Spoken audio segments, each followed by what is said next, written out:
কুরবানির ঈদের পরের সকালে ভারী নাস্তা খেতে ইচ্ছে করে না, তাই না? আজ আমি দেখাবো মাত্র একটি উপকরণ দিয়ে 2 মিনিটেই তৈরি হয়ে যাবে এমন এক নাস্তা, যা খেলে সবাই বলবে ওয়াও, এটা তো রেস্টুরেন্ট স্টাইল। চলুন শুরু করা যাক। প্রথমেই একটি বাটির মধ্যে নিয়ে নিলাম মেজারমেন্ট কাপে মেপে 1 কাপ পরিমাণ চাউলের গুঁড়া। এবার এখানে আমি দিয়ে দিব স্বাদ অনুযায়ী লবণ। এই হচ্ছে উপকরণ, আর কিচ্ছুটি লাগবে না।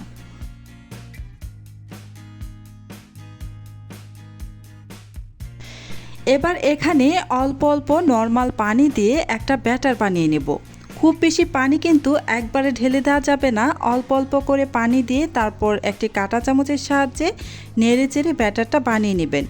একেবারে যদি বেশি পানি ঢেলে দেন তাহলে কিন্তু এই ব্যাটারের মধ্যে লাঞ্চ থেকে যাওয়ার সম্ভাবনা থাকবে।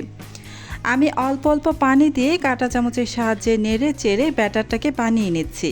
আর এখানে আমি পানিটা ব্যবহার করেছি একদমই নর্মাল ট্যাপের পানি, ঠান্ডা পানি ব্যবহার করা যাবে না, আবার গরম পানিও লাগবে না, নর্মাল ট্যাপের পানি হলেই যথেষ্ট। এই যে অল্প অল্প পানি দিয়ে ভালোভাবে ব্যাটারটা আমি বানিয়ে নিয়েছি। দেখুন ব্যাটারের ঘনত্বটা, এই ব্যাটারের ঘনত্বটা একদমই পাতলা হবে। এই যে দেখেন, নিশ্চয়ই বুঝতেই পারছেন ব্যাটারের ঘনত্বটা কেমন হয়েছে। এই যে এরকম পাতলা করে ব্যাটারটা বানিয়ে নিতে হবে।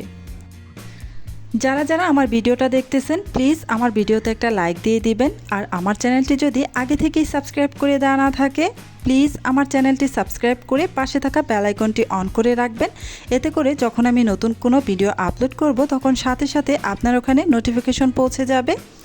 এই যে এবার চলে আসছি চুলায় একটা প্যান বসিয়ে দিয়েছি।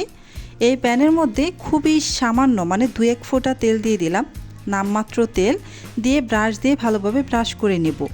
আর তেল লাগবে না, এই সামান্য 2-1 ফোঁটা তেল দিয়ে জাস্ট প্যানটাকে একটু ব্রাশ করে নেবেন।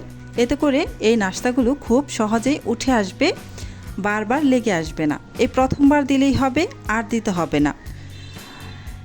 এবার প্যানটা যখন ভালোভাবে গরম হয়ে যাবে তখন এখানে আমি ব্যাটার দিয়ে দিব। আর এই ব্যাটারটা প্যানের মধ্যে দেওয়ার পূর্বে অবশ্যই নাড়াচাড়া করে তারপর দিবেন। এই যে ব্যাটারটা দেওয়ার পূর্বে একটু নাড়াচাড়া করে নিলাম। এখন এখানে ব্যাটার দিয়ে দিচ্ছি। এই যে ব্যাটারটা দেওয়ার সাথে সাথেই অসংখ্য জালিযুক্ত হতে শুরু করবে। একটু ঘুরিয়ে গোল একটা শেপ দিয়ে নিলাম। চুলার আঁচ মিডিয়ামে রেখে ঢাকনা দেওয়া ছাড়াই আমি এটাকে হতে দিব।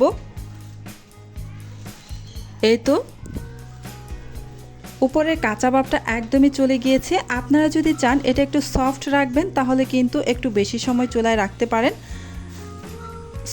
যদি সফট চান তাহলে যখন কাঁচা ভাবটা চলে যাবে তখনই নামিয়ে ফেলবেন।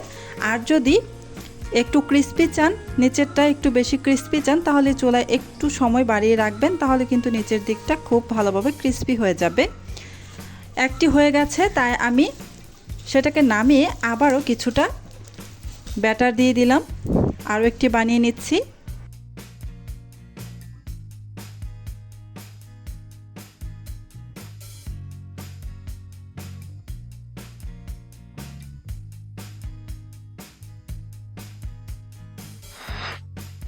চুলার আঁচ খুব বেশি বাড়িয়ে দেওয়া যাবে না, আবার একেবারে কম আঁচেও রাখা যাবে না, মিডিয়াম আঁচে রেখে আমি এই যে নাস্তাগুলোকে বানিয়ে নিয়েছি। অসংখ্য জালিযুক্ত নাস্তা। ব্যস্ত দিনে বা ঈদের পরের দিন সকালে একদম খুব যদি ব্যস্ত থাকেন, অল্প সময়ে যদি কোনো নাস্তা বানাতে চান তাহলে অবশ্যই এটা একবার ট্রাই করে দেখবেন।